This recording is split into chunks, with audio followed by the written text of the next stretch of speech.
നമസ്കാരം, നാട്ടുവരം എന്ന പ്രോഗ്രാമിലേക്ക് സ്വാഗതം. അപ്പോൾ എൻ്റെ പേര് സാന്ദ്ര. ഞാനൊരു ഓർക്കിഡ് കർഷകയാണ്. ഞാനിതിലേക്ക് വന്നിട്ട് ഒരു 5 വർഷമായിട്ടുണ്ട്.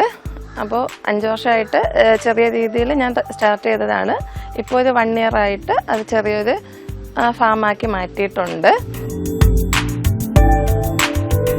ഓർക്കിഡ്സിൻ്റെ പല വെറൈറ്റീസ് ഇവിടെ അവൈലബിൾ ആണ്. ഡെൻഡ്രോബിയം, ഫലനോപ്സിസ്, ഒൻസീഡിയം, ടൊലുമിന, വാൻഡ, ഇങ്ങനെയുള്ള പല വെറൈറ്റീസും ഇവിടെ അവൈലബിൾ ആയിട്ട് ലഭിക്കുന്നതാണ്.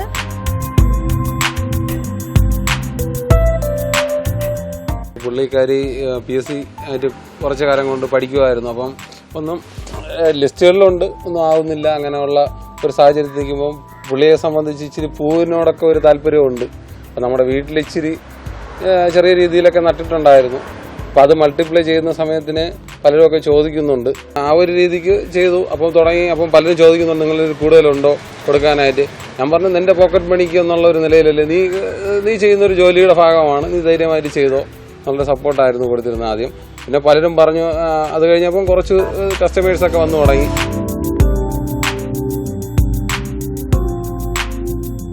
ഒരു സാഹചര്യത്തിൽ ഞാൻ ഇതിലേക്ക് എത്തിപ്പെട്ടതാണ്.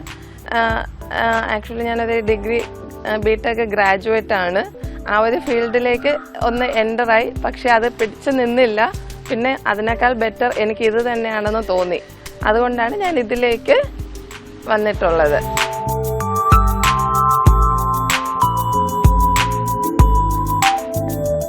ഓർക്കിഡ്സ് എപ്പോഴും ഒത്തിരി നാൾ നിലനിൽക്കും. ഇപ്പോൾ ഡെൻഡ്രോബിയം വെറൈറ്റീസ് ആണെങ്കിൽ 2-3 months വരെ നമുക്ക് ഒരു ഫ്ലവർ തന്നെ നിൽക്കും. അത് നമ്മൾ കെയർ ചെയ്യുന്ന പോലെ ഇരിക്കും. ശരിക്കും ഈ ഓർക്കിഡ് ചെടി മറ്റ് ചെടികളെ സംബന്ധിച്ചിടത്തോളം കുറച്ച് കെയർ കൂടുതൽ വേണമെന്നാണ് പറയുന്നത്. എങ്കിലും ഡെൻഡ്രോബിയം വെറൈറ്റീസിന് അത്രയും കെയർ വേണ്ട കമ്പയർഡ് ടു ഫലനോപ്സിസിനെ വെച്ച് നോക്കുമ്പോൾ ഇത് വളർത്താൻ ഈസി ആയിട്ടുള്ള ഒരു ഓർക്കിഡ്സ് ആണ്. പിന്നെ തുടക്കക്കാർക്കാണെങ്കിലും ഏറ്റവും നന്നായിട്ട് വളർത്തിയെടുക്കാൻ പറ്റുന്നത് ഈ ഡെൻഡ്രോബിയം ഓർക്കിഡ്സ് തന്നെയാണ്. പിന്നെ ഇതിൻ്റെ നടുന്ന കാര്യങ്ങൾ, ഇതിന് കൊടുക്കുന്ന കെയർ, ഫെർട്ടിലൈസർ, അതൊക്കെ നമ്മളൊന്ന് ശ്രദ്ധിക്കുകയാണെങ്കിൽ ശരിക്കും നല്ല ഗ്രോത്തോടു കൂടെ വളർന്നു കിട്ടും നമുക്ക് പ്ലാന്റ്സ്.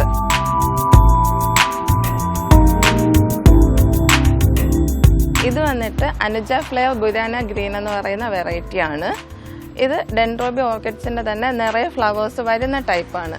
എല്ലാ സമയത്തും നിറയെ ഫ്ലവേഴ്സ് വരും. പ്ലാന്റ് വലുതാവുന്ന അനുസരിച്ച് ഒരു പ്ലാന്റിൽ തന്നെ 2-3 അതായത് മൾട്ടിപ്പിൾ സ്പൈക്സ് വരും.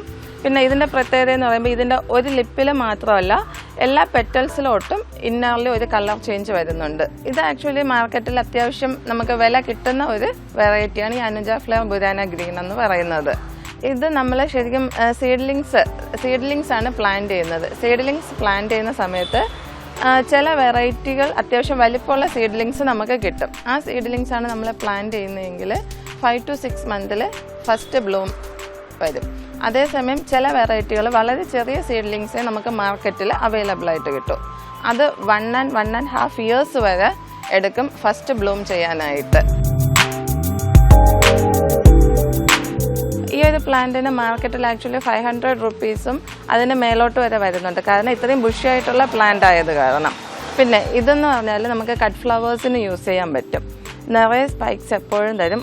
ഒരു സ്പൈക്കിൽ തന്നെ ഏകദേശം 25 ഫ്ലവേഴ്സോളം നമുക്കിത് ഇതുപോലെ, അതായത് പ്ലാന്റ് നമ്മൾ ഒരു സ്ഥലത്ത് പ്ലാന്റ് ചെയ്ത് അവിടെ തന്നെ കീപ്പ് ചെയ്യുക. അപ്പോൾ ആ പ്ലാന്റ് വലുതാവുന്ന അനുസരിച്ച് അതിൽ വരുന്ന സ്പൈക്കിലും ഏകദേശം 25+ ഫ്ലവേഴ്സോളം കിട്ടുന്നുണ്ട്. അപ്പോൾ നമുക്ക് കട്ട് ഫ്ലവേഴ്സിനും യൂസ് ചെയ്യാൻ പറ്റുന്ന ഒരു വെറൈറ്റിയാണ് ഈ ഊലങ് എന്ന് പറയുന്ന വെറൈറ്റി. അതുപോലെ തന്നെ ഇത് വളർത്താനും ഈസിയാണ്. കാരണം ഇത് ഡെൻഡ്രോബിയം വെറൈറ്റിയാണ്. അതുകൊണ്ട് തന്നെ നമുക്ക് വളർത്തിയെടുക്കാനും ഈസിയാണ്. പിന്നെ മാക്സിമം എപ്പോഴും ഒരു സ്ഥലത്ത് തന്നെ ഈ പ്ലാന്റ് കീപ്പ് ചെയ്യാനായിട്ട് ശ്രമിക്കണം. ഇങ്ങനെ മാറ്റി മാറ്റി വയ്ക്കരുത്. എപ്പോഴും നമ്മളെപ്പോലെ പ്ലാന്റ്സിനെ കൺസിഡർ ചെയ്യുക.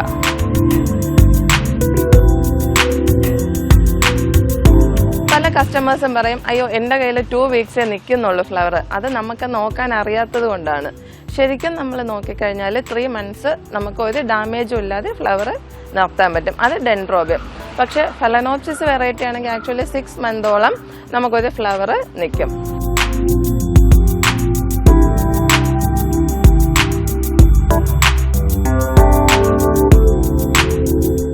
ഈ ഓർക്കിഡ്സ് വളർത്തുമ്പോൾ എല്ലാവർക്കും മിസ്റ്റേക്ക് പറ്റാറുണ്ട് ഫെർട്ടിലൈസർ കൊടുക്കുന്ന സമയത്തുമ്പോൾ. ഫെർട്ടിലൈസർ കൊടുക്കുക എന്ന് പറയുമ്പോൾ ഇതൊരു മീഡിയം സൈസ് പ്ലാന്റാണ്.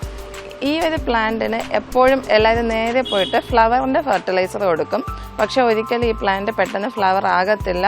പ്ലാന്റിൻ്റെ ഈ ഗ്രോത്ത് ഷോർട്ടാവും. പിന്നെ നിങ്ങൾ ഒത്തിരി നാൾ കഴിഞ്ഞാലും ഇത് ഫ്ലവർ ആകത്തില്ല. അപ്പോൾ എന്തുകൊണ്ട് ഫ്ലവർ ആകുന്നില്ല ഓർക്കിഡ് വളർത്തിയിട്ട് എന്നൊരു നിങ്ങൾക്കൊരു സംശയം തോന്നാം. അതൊരിക്കലും, അതായത് ഇതിൻ്റെ കറക്റ്റ് ഗ്രോത്ത് ആയിട്ടില്ല ഈ ചെടിക്ക്. അതുകൊണ്ട് തന്നെ ഇതിന് ഗ്രോത്ത് ഫെർട്ടിലൈസർ മാത്രമേ ഇപ്പോൾ കൊടുക്കാവൂ.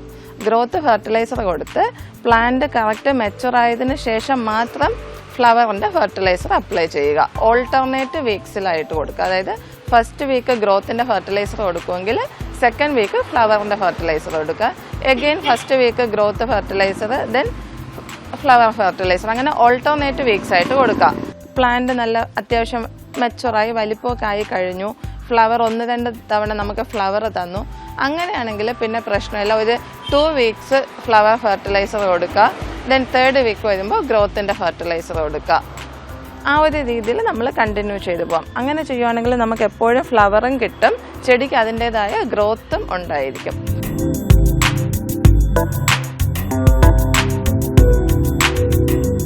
പലരും ഫെർട്ടിലൈസർ ഓവർ ക്വാണ്ടിറ്റി കൊടുക്കും. നമ്മൾ ആവശ്യത്തിന് മാത്രം കൊടുക്കുക. അതായത് 1 ലിറ്റർ വാട്ടറിന് 1 ഗ്രാം എന്ന രീതിയിൽ ഫെർട്ടിലൈസർ അപ്ലൈ ചെയ്യുക. അതുപോലെ തന്നെ ഫെർട്ടിലൈസർ കൊടുക്കുന്ന സമയത്ത് നിങ്ങൾ അതിൽ ഫംഗിസൈഡും കൂടെ മിക്സ് ചെയ്ത് കൊടുക്കുകയാണെങ്കിൽ ഇതുപോലെ ഇത് ഒരു സ്പോട്ട് കണക്ക് നമുക്കിതിൽ പേസ്റ്റ്, അതായത് സ്റ്റിക്കി ആയിട്ടിരിക്കും. അതുകൊണ്ട് ഞാൻ എപ്പോഴും സജസ്റ്റ് ചെയ്യുന്നത് നിങ്ങൾ ഫെർട്ടിലൈസർ കൊടുക്കുന്ന സമയത്ത് ഈ ഒരു ഫംഗിസൈഡും കൂടെ അപ്ലൈ ചെയ്തിട്ട് കൊടുക്കുക എന്നുള്ളതാണ്.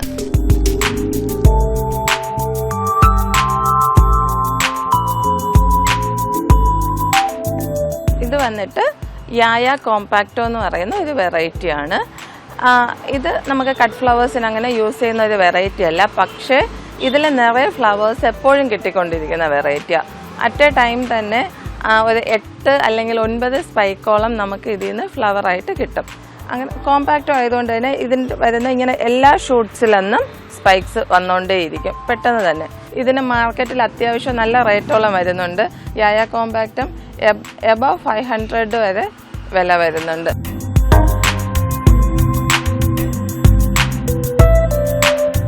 ഇതൊരു ഓറഞ്ച് ട്വിസ്റ്റ് എന്ന് പറയുന്ന വെറൈറ്റിയാണ്. ഓറഞ്ച് ലിപ്പ് എന്നും പറയും, ഓറഞ്ച് ട്വിസ്റ്റ് എന്നും പറയും. ശരിക്കും മാർക്കറ്റിൽ നല്ല വിലയുള്ള ഒരു ഇനമാണ്. 600+ വില വരുന്നൊരു വെറൈറ്റിയാണ്. കാര്യം ഇതിൻ്റെ ഈ ഒരു ലിപ്പ് കണ്ടോ, ഇത് ഇങ്ങനെ ട്വിസ്റ്റായിട്ടായിരിക്കുന്ന ട്വിസ്റ്റ് വെറൈറ്റിയാണ്. പിന്നെ ഇതൊരു പ്രത്യേക കളറാണ്. അതുകൊണ്ട് തന്നെ ഇത് ശരിക്കും മാർക്കറ്റിൽ നല്ല വിലയാണ്. പക്ഷേ കട്ട് ഫ്ലവേഴ്സായിട്ട് ഇതങ്ങനെ യൂസ് ചെയ്യുന്നില്ല. കാരണം നമുക്ക് തരുന്ന ഫ്ലവർ അത്രയും ഒരുപാട് തരത്തില്ല.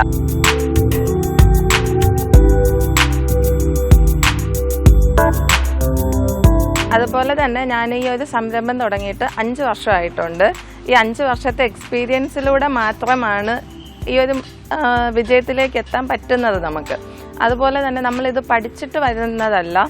ഈ ഒരു 5 വർഷം കൊണ്ട് ഇതിൽ നിന്ന് ഒരുപാട് ലാഭങ്ങളും നഷ്ടങ്ങളും ഉണ്ടായി നമ്മൾ പഠിച്ചതാണിത്. ഇപ്പോൾ ഒരാളിൽ നിന്ന് എത്ര പറഞ്ഞു തന്നാലും നമുക്കതൊരിക്കലും പറ്റത്തില്ല. നമ്മൾ വളർത്തി തന്നെ പഠിക്കണം. ബൈ എക്സ്പീരിയൻസ് അല്ലെങ്കിൽ പ്രാക്ടീസിലൂടെ മാത്രമേ ഇത് മുന്നോട്ട് കൊണ്ടുപോകാൻ പറ്റത്തുള്ളൂ.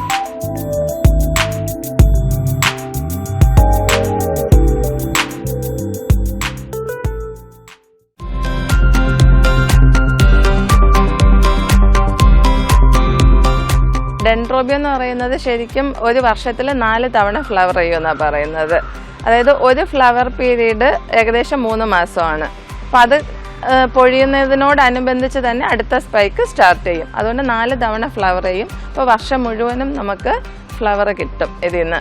ഫെലനോപ്സിസ് ആണെങ്കിലും വർഷത്തിൽ 2 തവണ ഫ്ലവർ ചെയ്യും. അത് ഒരു ഫ്ലവർ ഏകദേശം 6 മന്തോളം നിൽക്കും. അത് കഴിയുന്നതിനനുബന്ധിച്ച് അടുത്ത സ്പൈക്സ് സ്റ്റാർട്ട് ചെയ്യും. പിന്നെ ഫെലനോപ്സിസിനെ സംബന്ധിച്ചിടത്തോളം നമുക്ക് ഈ സ്പൈക്സ് കട്ട് ചെയ്ത് കളയണ്ട. ഈ ഫ്ലവർ എല്ലാം കഴിഞ്ഞാലും ഇത് കട്ട് ചെയ്ത് കളയണ്ട. അതിൻ്റെ എൻഡ് നീളുന്നതിനനുസരിച്ച് അതിൽ ബഡ് വന്നുകൊണ്ടിരിക്കും ഫെലനോപ്സിസ് വെറൈറ്റി. പക്ഷേ ഡെൻഡ്രോബിയം വെറൈറ്റി ഈ ഫ്ലവേഴ്സ് കഴിയുമ്പോൾ ഇതിവിടെ ഒരു 1 ഇഞ്ച് വിട്ടിട്ട് കട്ട് ചെയ്ത് കളയണം.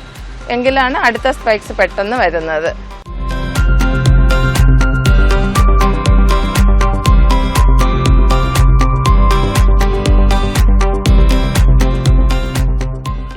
ലേസർ റെഡ് എന്ന് പറയുന്ന ഒരു വെറൈറ്റിയാണ്. ഇതൊരു സെമി ട്വിസ്റ്റ് വെറൈറ്റിയാണ്.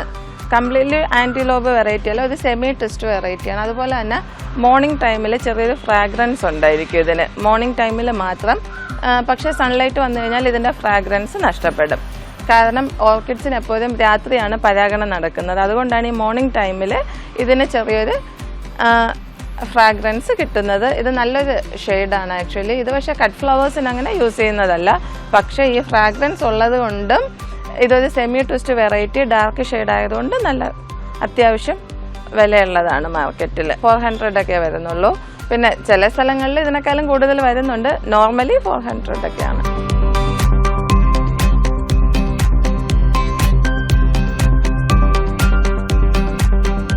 കൂടുതലും തായ്വാൻ, തായ്ലാൻഡ് ഇങ്ങനെയുള്ള സ്ഥലങ്ങളിൽ നിന്നാണ് പ്ലാന്റ്സ് ഒത്തിരി ഇങ്ങോട്ട് വരുന്നത്. പിന്നെ നമ്മൾ ഗുണമേന്മ ഏറിയ പ്ലാന്റ്സ് നോക്കി മാത്രമേ സെലക്ട് ചെയ്ത് എടുക്കാറുള്ളൂ.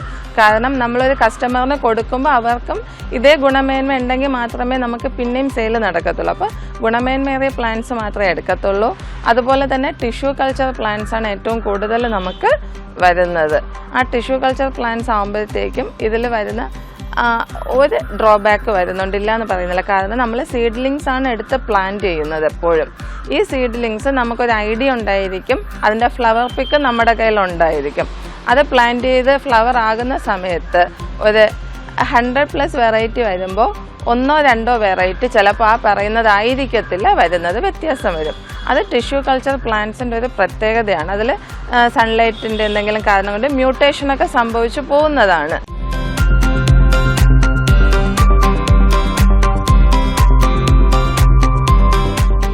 രണ്ട് വർഷത്തോളം എനിക്ക് പോളി ഹൗസ് ഒന്നും ഇങ്ങനെ ഉണ്ടായിരുന്നില്ല.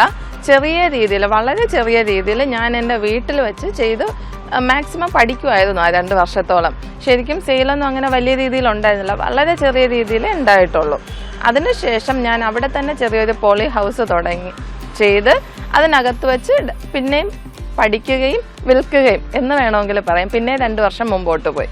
അതിനുശേഷമാണ് ഇപ്പോൾ വ്യാവസായിക അടിസ്ഥാനത്തിൽ ഇവിടെ നമ്മൾ ഇതുപോലെ 2 ഷെയ്ഡ് ഹൗസ് ചെയ്ത് മുമ്പോട്ട് കൊണ്ടുപോകുന്നത്. നമുക്ക് കുറച്ച് ക്ഷമാശീലം വേണം.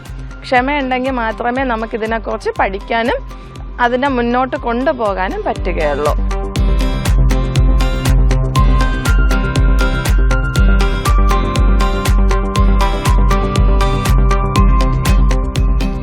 നമുക്ക് ഈ ഡെൻഡ്രോബിയം വെറൈറ്റിയിൽ ഈ വൈറ്റ് പർപ്പിൾ കോമ്പിനേഷൻ വരുന്നതിൽ പല ഐഡീസാണ് വരുന്നത്, പല നെയിംസാണ് വരുന്നത്. പക്ഷേ ഫ്ലവേഴ്സിൽ ചെറിയൊരു വ്യത്യാസമേ വരുന്നുള്ളൂ.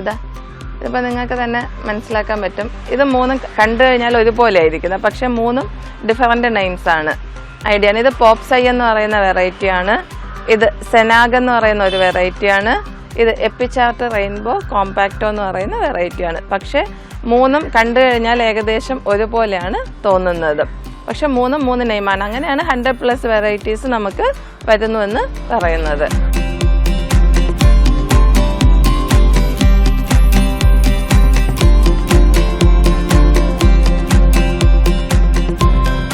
ഇത് വന്നിട്ട് ജെയ്ഡ് ജൂനിയർ എന്ന് പറയുന്ന ഒരു വെറൈറ്റിയാണ്.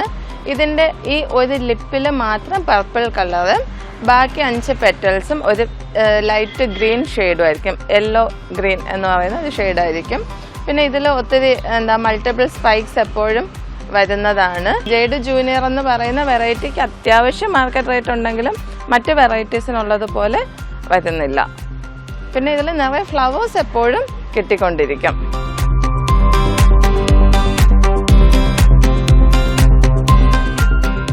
ഇത് അർഡൻ ഗ്രീൻ ബുരാന സ്ട്രൈപ്പ് എന്ന് പറയുന്ന വെറൈറ്റിയാണ്. അല്ലെങ്കിൽ നമുക്കിതിനെ പിങ്ക് സ്ട്രൈപ്സ് എന്ന് പറയാം. ശരിക്കും ഒരു പ്രത്യേക കളർ തന്നെയാണ് ഇതെന്ന് പറയുന്നത്.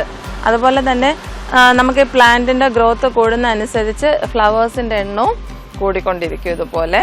അതുപോലെ തന്നെ ഈ ഒരു കളർ, ഈ പിങ്ക് സ്ട്രൈപ്പിൽ തന്നെ ലൈറ്റ് ഷെയ്ഡ് വരുന്നുണ്ട്. അതിനേക്കാളും ഈ ഡാർക്ക് ഷെയ്ഡിന് മാർക്കറ്റിൽ കുറച്ചുകൂടെ വില കിട്ടുന്നത് ഇനമാണ്. കല്യാണ ഫങ്ഷൻസിനൊക്കെ ഇത് ഇപ്പോൾ യൂസ് ചെയ്യുന്നുണ്ട്. ഈ ഒരു കളർ എന്ന് പറയുന്നത് ഒത്തിരി അവർ ഹെയർ ഡെക്കറേറ്റ് ചെയ്യാനായിട്ട്, പിന്നെ കേക്ക് മേക്ക് ചെയ്യുന്ന സമയത്ത് മുൻപൊക്കെ ആർട്ടിഫിഷ്യൽ ഫ്ലവേഴ്സ് ആയിരുന്നു.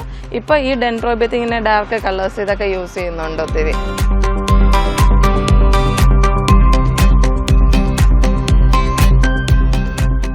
വീട്ടിൽ കൊണ്ടുപോയി കഴിഞ്ഞാൽ പ്ലാന്റ് എങ്ങനെ മൾട്ടിപ്ലൈ ചെയ്യാം അതിനെ സ്പ്ലിറ്റ് ചെയ്ത് വയ്ക്കാമോ അതോ അതിൽ നിന്ന് തൈ വരുമോ എങ്ങനെയൊക്കെയെന്ന് ചോദിക്കാറുണ്ട്. അത് നമ്മുടെ ലക്ക് പോലെ ഇരിക്കുമെന്നേ പറയൂ. ചില പ്ലാന്റ്സിൽ ഇതുപോലെ കിക്കീസ് വരും. ഈ കിക്കീസ് ഈ പ്ലാന്റിൽ തന്നെ വച്ചേക്കുവാണെങ്കിൽ ഇത് ഇവിടെ ഇപ്പോൾ സ്പൈക്ക് സ്റ്റാർട്ട് ചെയ്തു, അതായത് 5 ലീഫ് ആയപ്പോൾ തന്നെ സ്പൈക്ക് സ്റ്റാർട്ട് ചെയ്തിട്ടുണ്ട്. അതേസമയം നമ്മൾ ഇതിനെ സ്പ്ലിറ്റ് ചെയ്തെടുക്കും. സ്പ്ലിറ്റ് ചെയ്ത് പുതിയൊരു പ്ലാന്റ് ആക്കി വയ്ക്കും.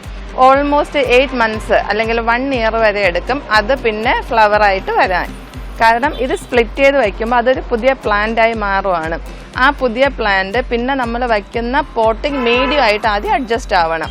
പോട്ടിംഗ് മീഡിയം ആയിട്ട് അഡ്ജസ്റ്റ് ചെയ്ത് ക്ലൈമറ്റ് ആയിട്ട് അഡ്ജസ്റ്റ് ചെയ്ത് പുതിയ ഷൂട്ട് വന്ന് അത് മെച്ചുറായി അതിൽ പിന്നെ ഒന്നേന്ന് സ്പൈക്ക് വരണം. പക്ഷേ അത് ആ മദർ പ്ലാന്റിൽ തന്നെ കീപ്പ് ചെയ്യുവാണെങ്കിൽ 3 മന്ത്സ് ആകുമ്പോൾ തന്നെ ഫ്ലവർ വരും. അതാണ് ഇതിൻ്റെ പ്രത്യേകത. ഇങ്ങനെ നമുക്ക് തൈ മൾട്ടിപ്ലൈ ചെയ്യാൻ പറ്റും. നമ്മുടെ കസ്റ്റമറുടെ ഡിമാൻഡ് എന്ന് പറയുന്നത് ഇങ്ങനെ വരുന്ന പ്ലാന്റിനെ നമുക്ക് 3 അല്ലെങ്കിൽ 2 പ്ലാന്റ് ആയിട്ട് സ്പ്ലിറ്റ് ചെയ്ത് വയ്ക്കാൻ പറ്റുമോ എന്നുള്ളതാണ്. പക്ഷേ ഇത് സ്പ്ലിറ്റ് ചെയ്ത് വെച്ച് കഴിഞ്ഞാൽ ഫ്ലവർ പീരീഡ് ഒത്തിരി ലെങ്തി ആയി പോകും. ഇത് സ്പ്ലിറ്റ് ചെയ്യാതെ നമ്മൾ ഇതേ രീതിക്ക് പ്ലാന്റ് ചെയ്യുവാണെങ്കിൽ ഫ്ലവർ പീരീഡ് നേരത്താവും. അപ്പോൾ ഏത് വേണമെന്ന് നമുക്ക് തന്നെ തീരുമാനിക്കാം.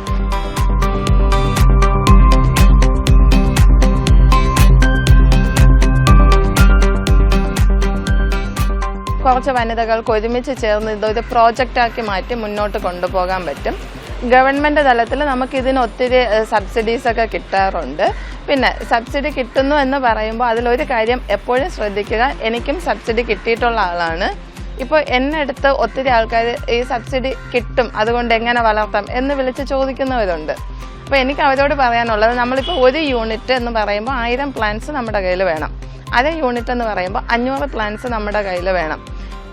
ഇനി 1/2 യൂണിറ്റ് 500 പ്ലാന്റ്സ് ആണെങ്കിൽ 20,000 റുപ്പീസാണ് നമുക്ക് സബ്സിഡി ഇനത്തിൽ കിട്ടുന്നത്. 1 യൂണിറ്റ് ആണെങ്കിൽ 40,000 റുപ്പീസ് നമുക്ക് സബ്സിഡി ഇനത്തിൽ കിട്ടും. ഇപ്പോൾ എല്ലാവരും ചിന്തിക്കുന്നത് എങ്ങനെ സബ്സിഡി വാങ്ങിയെടുക്കാം, അതായത് 40,000 റുപ്പീസ് വാങ്ങാം, അതിൽ 20,000 പ്ലാന്റ് വാങ്ങാം, 20,000 നമുക്കത് ലാഭമായിട്ട് എടുക്കാം. ഒരിക്കലും അങ്ങനെ ചിന്തിക്കരുത്. കാരണം ഇത് ഞാൻ സബ്സിഡി വാങ്ങിയിട്ടുള്ള ആളാണ്. നമ്മൾ 40,000 കിട്ടുന്നുണ്ടെങ്കിൽ നമ്മൾ ഇതിൽ ഏകദേശം 1 ലാക്കോളം നമുക്ക് സ്പെൻഡ് ചെയ്യേണ്ടി വരും. ഈ ഒരു സംരംഭത്തിലേക്ക് 1 ലാക്കോളം നമ്മൾ സ്പെൻഡ് ചെയ്യുക. അതിൽ നമുക്കൊരു 40,000 ഒരു ഹെൽപ്പ് എന്നുള്ള രീതിക്ക് നമുക്ക് സബ്സിഡി ഇനത്തിൽ കിട്ടും. ബാക്കി എങ്ങനെയെന്ന് ചോദിച്ചാൽ നമ്മൾ ഈ പ്ലാന്റ് വളർത്തി പുറത്ത് മാർക്കറ്റ് ചെയ്ത് അതിൽ നിന്ന് നമ്മൾ പ്രോഫിറ്റ് കണ്ടെത്തുക. അല്ലാതെ ഒരിക്കലും നമുക്ക് കിട്ടുന്ന സബ്സിഡിയിൽ നിന്ന് പ്രോഫിറ്റും എടുക്കുക, പ്ലാന്റ്സും പർച്ചേസ് ചെയ്ത് നമുക്ക് ഈ സംരംഭം മുന്നോട്ട് കൊണ്ടുപോകാൻ പറ്റത്തില്ല. എല്ലാവരും അതിനെക്കുറിച്ചാണ് ചിന്തിക്കുന്നത്. അങ്ങനെ ചിന്തിക്കരുത്. അപ്പോൾ ഗവൺമെൻറ് ഹെൽപ്പ് ചെയ്യുന്നതാണ് നമ്മളെ, അല്ലാതെ നമുക്കതിൽ നിന്ന് പ്രോഫിറ്റ് തരുന്നതല്ല. പ്രോഫിറ്റ് നമ്മൾ തന്നെ കഷ്ടപ്പെടുക, നമ്മൾ തന്നെ കണ്ടെത്തുക പ്രോഫിറ്റ്.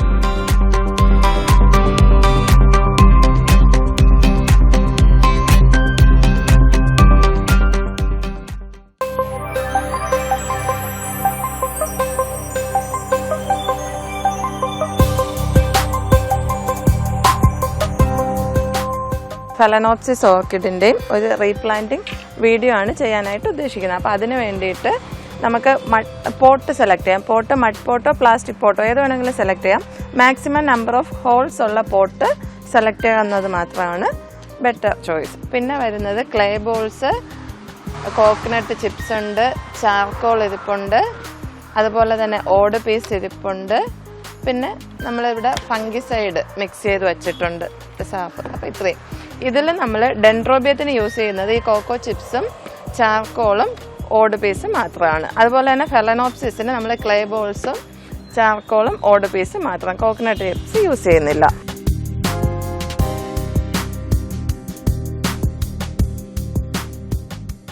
അപ്പോൾ ഇത് റീപ്ലാന്റ് ചെയ്യുന്ന സമയത്ത് നമ്മൾ ഇതിലൊരു പോട്ട് ഉണ്ടായിരിക്കും, ആ പോട്ട് ഇളക്കി മാറ്റണം. എന്നിട്ട് ഇതിൽ ഡെഡ് റൂട്ട്സ് ഉണ്ടായിരിക്കും, ആ ഡെഡ് റൂട്ട്സ് എല്ലാം നമ്മൾ കട്ട് ചെയ്ത് കളയണം. ഓക്കെ, ദെൻ ഈ ഒരു ഓട് പീസ് ഫസ്റ്റ്, അതിനുശേഷം നമ്മൾ ഇതിനകത്തേക്ക് വയ്ക്കുക. പിന്നെ നമുക്ക് ചാർക്കോൾ വയ്ക്കാം.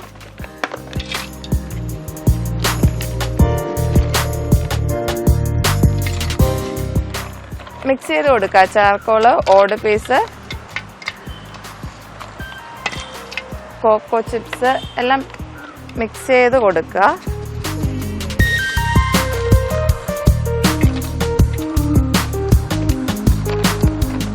മിക്സ് ചെയ്ത് കൊടുത്തിട്ട് ഇത് നമ്മൾ നട്ടത് മാക്സിമം ടൈറ്റ് ചെയ്ത് തന്നെ കൊടുക്കണം. അത് ബെറ്റർ ഓപ്ഷനാണ്. അതുപോലെ തന്നെ ഇതിൻ്റെ മൂട് ഭാഗം മുകളിൽ കണ്ട് തന്നെ ഇരിക്കണം. എങ്കിൽ മാത്രമേ പുതിയ കിളിർപ്പ് പെട്ടെന്ന് വരികയുള്ളൂ. പിന്നെ ഇത് നട്ട് തീർന്നതിന് ശേഷം നമുക്ക് ഫംഗിസൈഡിൽ ഒന്നുകിൽ ഡിപ്പ് ചെയ്യുക, അല്ലെങ്കിൽ ഫംഗിസൈഡ് ഇതിൻ്റെ ചുറ്റിലും നല്ല രീതിയിൽ നമ്മൾ വീഴ്ത്തി കൊടുക്കുക. ഏതെങ്കിലും ഒരു കാര്യം ചെയ്യണം. ഓക്കെ, അപ്പോൾ ഡെൻഡ്രോബിയം നമ്മളിപ്പോൾ റീപ്ലാന്റ് ചെയ്തിട്ടുണ്ട്. ഇനി നമ്മൾ ഈ ഒരു ഫെലനോപ്സിസ് ആണ് റീപ്ലാന്റ് ചെയ്യാനായിട്ട് ഉദ്ദേശിക്കുന്നത്. അപ്പോൾ ഇതിലൊരു പോട്ടുണ്ട്, പോട്ടിംഗ് മീഡിയം ഉണ്ട്. അത് നമ്മൾ മാക്സിമം റിമൂവ് ചെയ്ത് കളയണം.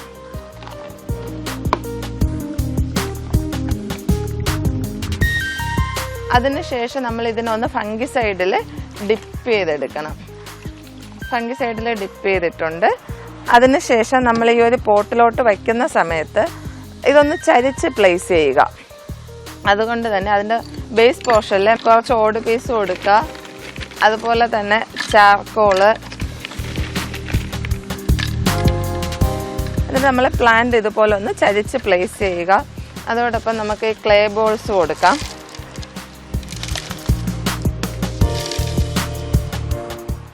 നമ്മൾ ക്ലേ ബോൾസ് കൊടുക്കുമ്പോൾ ചെടിക്ക് കുറച്ചൊരു തണുത്ത ഒരു അന്തരീക്ഷം. ഫെലനോപ്സിസിന് കൂടുതലും താല്പര്യം തണുപ്പാണ് ചൂടിനേക്കാൾ. അപ്പോൾ നമ്മൾ ക്ലേ ബോൾസ് കൊടുക്കുന്നത് നല്ലതായിരിക്കും. ഈ കരി നമുക്കൊരു ആൻറ്റി ഫംഗൽ ഏജൻ്റാണ്. അപ്പോൾ പെട്ടെന്ന് ഫംഗൽ അറ്റാക്ക് ഒന്നും പ്ലാന്റ്സിന് വരത്തില്ല. ഈ ഓട് പീസ് നമുക്കിതിൽ വെള്ളം പിടിച്ച് നിൽക്കും. വെള്ളം പിടിച്ച് നിൽക്കുമ്പോൾ ചെടിക്ക് ആ ഒരു തണുത്ത അറ്റ്മോസ്ഫിയർ കിട്ടിക്കൊണ്ടിരിക്കും. അതിന് വേണ്ടിയിട്ട് ഈ ഓട് പീസ് കൊടുക്കുന്നത്. മുൻപ് ഇഷ്ടിക പീസ് കൊടുക്കുമായിരുന്നു, പക്ഷേ ഇഷ്ടിക പീസ് പൊടിഞ്ഞു പോകും. അതിന് പകരം ഓട് പീസ് ഏറ്റവും നല്ലത്. കോക്കോ ചിപ്സ് നമ്മൾ നോർമലി എല്ലാ കേസിലും കൊടുക്കാറില്ല, ചില കേസിൽ മാത്രമേ കൊടുക്കുന്നുള്ളൂ. കാരണം ഇതിൽ വെള്ളം ഒത്തിരി തങ്ങി നിൽക്കും, അപ്പോൾ റൂട്ട്സ് ഡാമേജ് വരും. അതുകൊണ്ട് കോക്കോ ചിപ്സ് എല്ലാ കണ്ടീഷനിലും കൊടുക്കത്തില്ല, അത്യാവശ്യമെങ്കിൽ മാത്രം കൊടുക്കുക. പിന്നെ നമുക്ക് ഇത് മാക്സിമം ഒന്ന് ചരിക്കുക. എന്നിട്ട് മാക്സിമം ചാർക്കോൾ കൊണ്ട് തന്നെ ഫില്ല് ചെയ്യുക. ഇതിൻ്റെയും ചുവട് ഭാഗം പുറത്ത് കാണുന്ന രീതിയിലായിരിക്കണം നമ്മൾ നടേണ്ടത്. ഇങ്ങനെ നടുന്ന പ്ലാന്റ്സ് നമുക്ക് ഷെയ്ഡിൽ തന്നെ കീപ്പ് ചെയ്യുക. ഒരു 2-3 വീക്സ് ഷെയ്ഡിൽ കീപ്പ് ചെയ്യുക. ഫെർട്ടിലൈസർ ഒന്നും കൊടുക്കരുത്, വെള്ളം മാത്രം കൊടുക്കുക. അതുപോലെ തന്നെ ഈ ഒരു 2-3 വീക്സിന് ശേഷം പതിയെ ചെറിയൊരു സൺലൈറ്റ് കിട്ടുന്ന രീതിയിലോട്ട് മാറ്റുക. അതോടൊപ്പം മൈൽഡായിട്ട് വളരെ ചെറിയ ക്വാണ്ടിറ്റി ഫെർട്ടിലൈസറും കൂടെ നമ്മൾ അപ്ലൈ ചെയ്യുക. അത് ഗ്രോത്തിനുള്ള ഫെർട്ടിലൈസർ, ഫ്ലവറിനുള്ളതല്ല, ഗ്രോത്തിൻ്റെ ഫെർട്ടിലൈസർ മാത്രം അപ്ലൈ ചെയ്യുക. പിന്നെ ഈ ഡെൻഡ്രോബിയം ഓർക്കിഡ്സിന് വെള്ളം കൊടുക്കുമ്പോൾ ഫ്ലവറിൽ നനയരുത്, ഇതിൻ്റെ ലീഫിലെന്ന് ചുവട്ടിലോട്ട് വെള്ളം കൊടുക്കാം. ഈ ഫെലനോപ്സിസിന് കൊടുക്കുമ്പോൾ അതുപോലെ തന്നെ ലീഫിൽ വെള്ളം നിൽക്കരുത്, ഇതിൻ്റെ ചുവട് ഭാഗത്ത് മാത്രം വെള്ളം കൊടുക്കണം. ആഫ്റ്റർ 1 മന്ത് നമുക്ക് ഫെർട്ടിലൈസറിൻ്റെ യൂസ് ഒരു 1 ഗ്രാം എന്നുള്ള രീതിയിൽ തന്നെ മുമ്പോട്ട് കൊണ്ടുപോകാവുന്നതും ആണ്.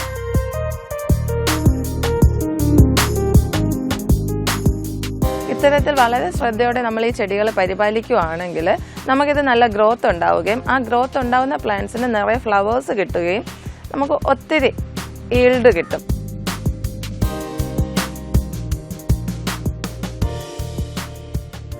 ഓർക്കിഡ് വളർത്തുന്നവർക്ക് ഏറ്റവും കൂടുതൽ അതിൻ്റെ കാലാവസ്ഥയെക്കുറിച്ച് അറിഞ്ഞിരിക്കണം. കാരണം കാലാവസ്ഥ ഒരു വലിയൊരു ഫാക്റ്റാണ്. നമുക്ക് ഒരു ഷെയ്ഡിലായിരിക്കണം ആദ്യം പ്ലാന്റ്സ് കീപ്പ് ചെയ്യേണ്ടത്. നമ്മളിപ്പോൾ ഒരു ഗാർഡനിൽ നിന്ന് വാങ്ങുന്ന പ്ലാന്റ്സ് ആയിരിക്കാം. അപ്പോൾ അത് നമ്മൾ റീപ്ലാന്റ് ചെയ്യും.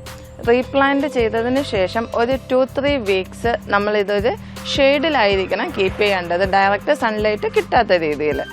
അപ്പോൾ വാട്ടറിങ് മാത്രം, ഫെർട്ടിലൈസർ ഒന്നും കൊടുക്കരുത്, വാട്ടറിങ് മാത്രമേ നമ്മൾ കൊടുക്കാനും പാടുള്ളൂ. അതിനുശേഷം ഈ പ്ലാന്റ്സിന് നമുക്ക് ചെറിയൊരു സൺലൈറ്റ്, അതായത് ഷെയ്ഡിൽ തന്നെ കിട്ടുന്ന സൺലൈറ്റ് ഉണ്ടല്ലോ, ആ രീതിയിലോട്ട് നമുക്ക് പ്ലേസ് ചെയ്ത് വയ്ക്കാം. അതിനുശേഷം നമുക്ക് ഫെർട്ടിലൈസർ ചെറിയ തോതിൽ മൈൽഡായിട്ട് ഫെർട്ടിലൈസർ അപ്ലൈ ചെയ്ത് തുടങ്ങാം. അപ്പോൾ ആ ഒരു പ്ലാന്റ് ആ ഒരു ക്ലൈമറ്റുമായിട്ടും ഫെർട്ടിലൈസറായിട്ടും അഡാപ്റ്റ് ആവും. അത് ചിലപ്പോൾ 1-2 മാസം എടുക്കും.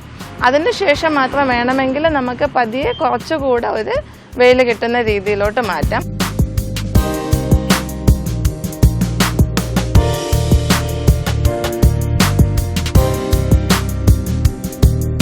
ഓർക്കിഡ് മേഖലയിൽ എനിക്കറിയാവുന്ന വളരെ കുറച്ച് വിവരങ്ങളാണ് ഇപ്പോൾ ഞാൻ നിങ്ങളുമായിട്ട് ഷെയർ ചെയ്തിട്ടുള്ളത്. ഇനിയും ഈ മേഖലയിൽ ഒത്തിരി സാധ്യതകളുണ്ട്. അപ്പോൾ നമ്മളിത് മുന്നോട്ട് പോകണമെങ്കിൽ ഈ സാധ്യതകളെക്കുറിച്ചെല്ലാം പഠിക്കുക. സക്സസും ഫെയിലിയറും ഓൾട്ടർനേറ്റ് ആയിട്ട് വരും. പക്ഷെ ആ ഫെയിലിയർ വരുന്ന ഘട്ടത്തിൽ നമ്മൾ പിടിച്ച് നിൽക്കുക, നമ്മൾ തോറ്റു കൊടുക്കരുത്, മാക്സിമം ഫൈറ്റ് ചെയ്ത് തന്നെ നിൽക്കുക. ഫൈറ്റ് ചെയ്ത് നിന്നാൽ എപ്പോഴും സക്സസ്സിലെത്തും, ഉറപ്പാണ്. വിത്ത് നട്ടു എന്നും പറഞ്ഞുകൊണ്ട് നാളെ രാവിലെ അതിൽ നിന്ന് നമുക്ക് ഫലം കിട്ടത്തില്ല. കുറച്ച് ആ ചെടി വളർന്ന് വലുതാവാനായിട്ട് കുറച്ച് സമയം എടുക്കും. അതുവരെ നമ്മൾ വെയിറ്റ് ചെയ്യുക. പലരും നമ്മളെ ബാക്കിലോട്ട് അടിക്കാനുണ്ടാവും. നമ്മൾ പിന്നോട്ട് പോകരുത്, നിന്നാൽ മതി. നമ്മൾ സക്സസ് ആവും, ഇന്നല്ലെങ്കിൽ നാളെ ആവും എന്ന് മാത്രമേ എനിക്ക് പറയാനുള്ളൂ.